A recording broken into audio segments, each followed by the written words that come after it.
Welcome back now for the news in detail. Iran has offered to mediate between the Syrian government and the Kurds and Turkey to help secure the Turkish-Syrian border. Foreign Minister Javad Zarif says the Adana agreement between Turkey and Syria is still valid and can help achieve security. The 21-year-old accord requires Damascus to stop harboring the Kurdistan Workers' Party.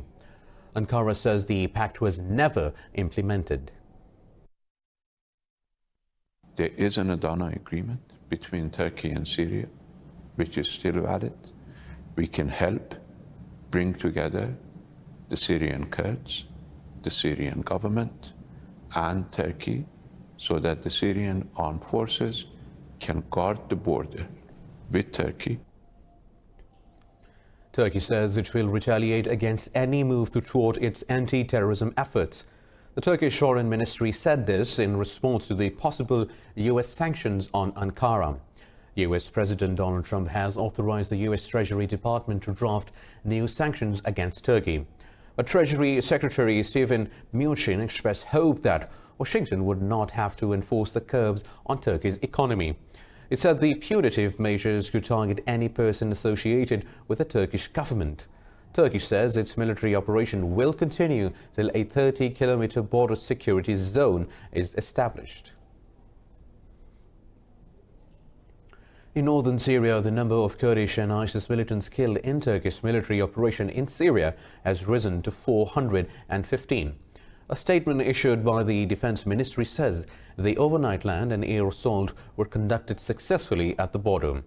The ministry has confirmed the death of one Turkish soldier since Operation Peace Spring was launched. It said 14 villages have also been liberated from the terrorists in northern Syria. The ministry rejected claims that the Turkish army had targeted the U.S. troops. Meanwhile, UN said about 100,000 people have fled their homes following the operation. In a report, the body said many people are taking shelter in schools or other buildings in Hasakeh city and the town of Tal Tamir.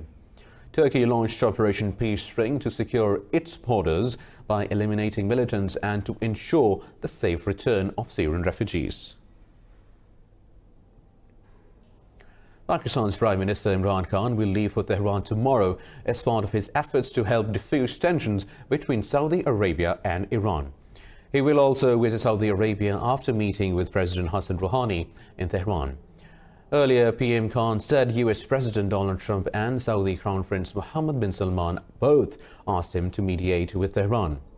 Foreign Minister Shah Mahmood Qureshi said Pakistan wishes to prevent further deterioration in differences between the two Islamic countries. Now, for a deeper take on this story, we're joined from Islamabad by Pakistan's former ambassador to Iran, Asif Durrani.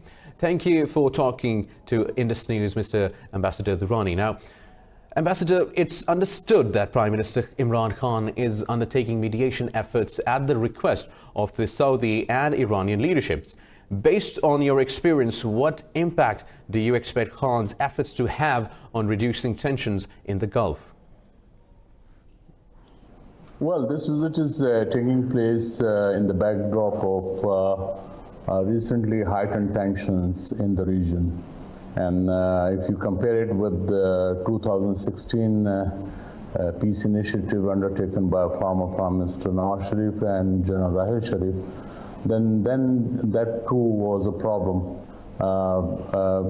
But then Saudi Arabian embassy was burnt down in Tehran. And Saudis were quite annoyed. But this time, what has happened is after Aramco incident, the two countries were almost on the brink of the war. So therefore, I think there was a need and realization on both sides that they cannot ratchet up tensions without giving peace a chance. Right now, Mr. Durrani, the government sources have told Indus News that Prime Minister Khan may shuttle between Tehran and Riyadh and back. If he receives positive response in the first round of interactions, do you think Saudi Arabia and Iran have the political will to agree to confidence-building measures? I think that they don't have a choice unless they give peace a chance. They have been, they have tried cyber-rattling. They have tried by using the proxies, but they have not succeeded. So in order to succeed, especially giving the peace a chance, it is very important for both the countries to sit together. If they can't sit together face to face, then I think mediation is available, and Pakistan is the right candidate because it enjoys confidence with both. Lastly, Mr. Zurani, in the run-up to Prime Minister Khan's departure, we have seen an apparent missile attack on an Iranian tanker in the Red Sea and a U.S. decision to deploy a total of 3,000 troops in Saudi Arabia. So does this suggest to you that tensions could rise further if mediation efforts do not succeed? Yeah, definitely. Therefore, it is very important that the mediation efforts should succeed, and it's also important upon the parties that they should realize that already, say, if you look at Saudi Arabia, it has lost almost $300 billion during the war with the Houthis in the past 4.5 years, and they are still counting their losses. UAE has almost lost $100 billion. So it's just a wastage of money. It's a wastage of human and material resources. And for Iran also, the tensions in the region actually has put pressure on Iranian economy. So there would be growing discontentment within the people. Absolutely. Thank you very much, Mr. Asif Durrani, Pakistan's former ambassador to Iran, for your time. Now, moving on, the Modi administration has barred a press council of India's delegation from visiting occupied Kashmir. A four-member fact-finding mission was scheduled to start a 5-day visit to the valley today. Citing security reasons, the government of Indian-occupied Kashmir cancelled the press council's tour at the last moment. The occupied state's information department has asked the Press Council of India to postpone its delegation's visit till next month. By then, the state government would have relocated from rest of Srinagar to Jammu for the winter. This contrasts sharply with the Indian government's announcement on Thursday that occupied Kashmir is open for tourists despite the clampdown. India's curfew and communications blackout in occupied Kashmir has now entered its 69th day. India-imposed occupied Kashmir state government has birthed its own claim of normalcy in the valley with a newspaper advertisement. Asking Kashmiris to resume their usual routines in the ad, the government admits life in the valley is not normal. Advocating for Article 370 revocation, ad reads, "The people of Kashmir have been misled over the special status." The view in the ad propagates people of the valley themselves have decided not to resume their normal lives. The propaganda piece has totally ignored the complete clampdown and communications blackout in the occupied territory. Pakistan, Iran, Afghanistan and UN High Commissioner for Refugees have agreed to take forward strategy for Afghan refugees repatriation. The agreement was reached at an informal session at Geneva on sidelines of 70th session of Executive Committee of the High Commissioner's Programme. In the meeting, quadripartite decides to remove shortcomings in Afghan refugees management and their voluntary return. It was also agreed to form support platform with additional players expected to contribute for both the host and home countries. Session was attended by Pakistan's Ministers for Narcotics Control, Shahryar Afridi, Iran's Interior Minister Abdul Raza Fazli, as well as Afghan Refugees and Repatriation Minister Syed Hussein Alimi Balkhi and UNHC Regional Director.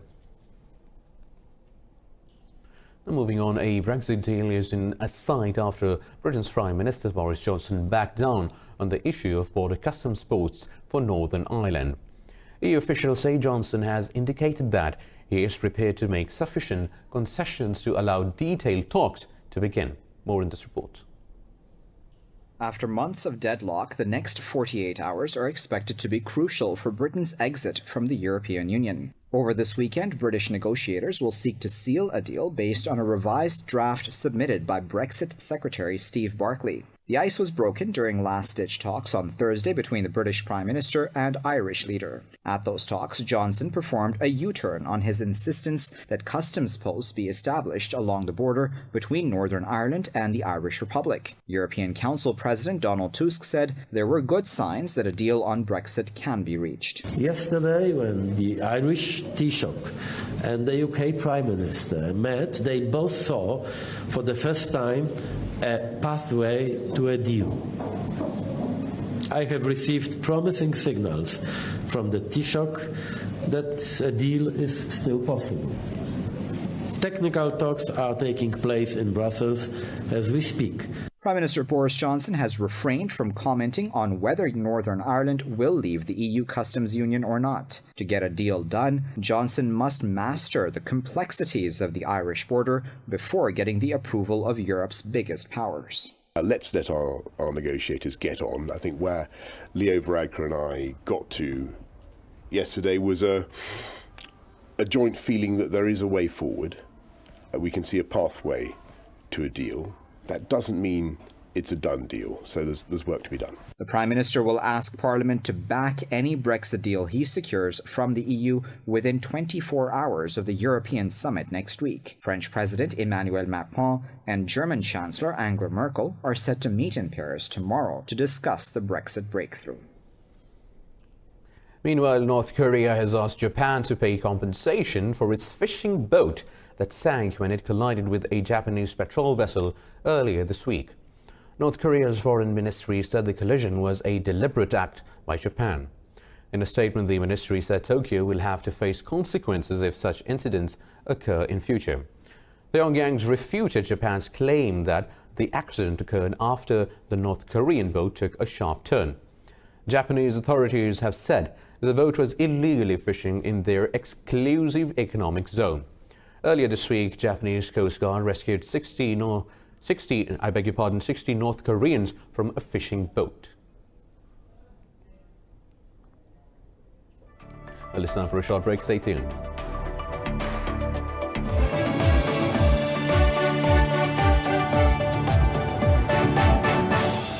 Welcome back now. In Japan, a man has been killed and 4 others injured after Typhoon Hagibis hit Chiba Prefecture near Tokyo. The government has advised 1 million of residents to evacuate the area at risk of floods and landslides. Japan's Met Agency says the heavy winds overturned a car, killing the man inside, and blew off the house roofs, injuring the residents. It said more than 16,000 households in Chiba and surroundings have lost electric power. The agency said the storm surges will continue in Pacific coast of Honshu, causing floods and landslides. Now, much of California has been on high alert since Friday as wind-driven wildfires tore through the state's south. The fire has claimed life, forced tens of thousands of people to evacuate, and destroyed multiple structures and homes. More in this report. A fierce wind-driven wildfire has swept foothills and canyons along the northern edge of Los Angeles. Authorities have said that the fires are being fueled by dry conditions and high winds known as Santa Ana winds. Several major highways, schools, and businesses have been shut down. There is growing panic as people flee from their homes. I really felt frightened. I really felt scared because I'd never seen something like that. That was my first time to see real fire up close. I've been hearing about it, seeing on the TV, but this was my first time to be really involved in the fire. At least 25 buildings have been destroyed by the blaze so far. Electricity has also been suspended as a safety precaution, and authorities say will only be restored after proper site inspections. Currently, some 200 firefighters, water-dropping helicopters, and firefighting airplanes are battling several blazes. People have been instructed to exercise caution. If you stay in a mandated closed area, we will not assure your safety. That safety is, those areas are established to assure your safety. We need you to honor it. A red flag warning, which indicates ripe conditions for wildfires, remains in effect through Saturday. The first ever person to walk in space, Soviet cosmonaut Alexei Leonov, has died at the age of 85. Tethered to a spaceship by a 5-meter-long cable, the Russian floated above Earth for 12 minutes in 1965. Leonov was also a celebrated artist who took colored pencils into space to sketch his view of Earth. His drawing of the sun rising behind Earth is considered to be the first extraterrestrial work of art. Russian cosmonaut Oleg Kononenko says Leonov's death is a loss for the whole planet. Yuri Solomko, deputy director of Moscow's Cosmonautics Museum, says Leonov's pioneering spacewalk will never be forgotten.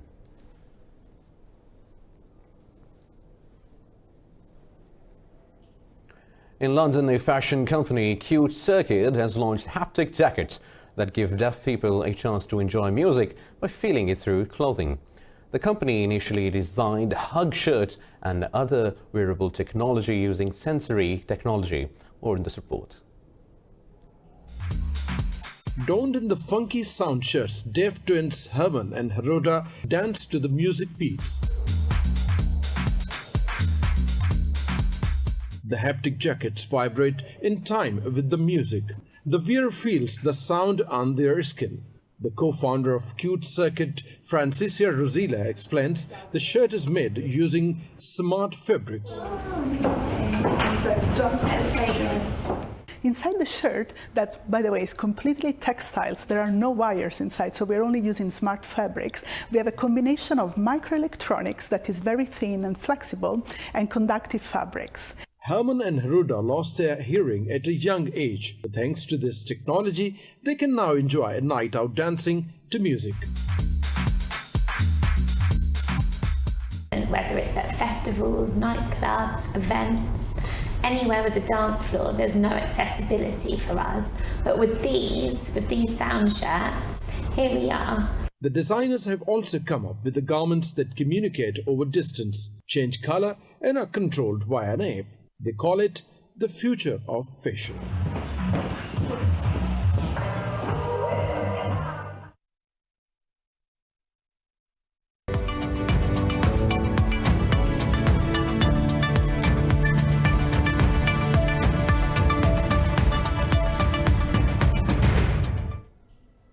In business stories, the United States and China have struck an interim deal to defuse their year-long trade war, which has threatened to derail global economic growth. After 2 days of talks in Washington, Vice Premier Liu has agreed to double China's purchases of U.S. agricultural products. In return, President Trump postponed the imposition of enhanced U.S. tariffs on Chinese imports. More on the breakthrough in this report. After 2 days of intense negotiations in Washington, US and Chinese trade representatives have put together a mini trade deal. US President Donald Trump had been pushing for an all-encompassing agreement, but he changed his mind after Chinese Vice Premier Liu agreed to make key concessions. China has agreed to sharply increase its purchases of American food and other agricultural products to between $40 to $50 billion a year. Beijing has also promised to open its financial services sector to wholly US-owned firms and address Washington's concerns about currency manipulation. Talking to reporters at the White House, Trump signaled a change of tone in US ties with China. You know, there was a lot of friction between the United States and China, and now it's a love fest.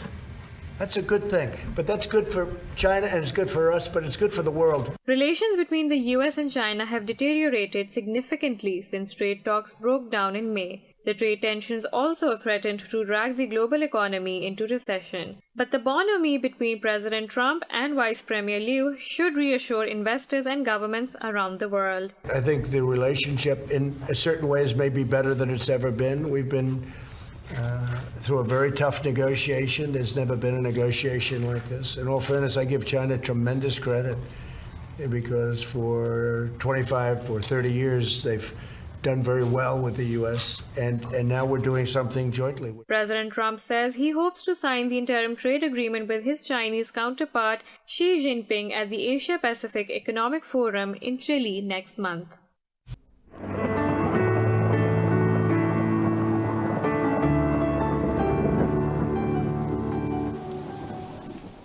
Now let's have a look at the weather update.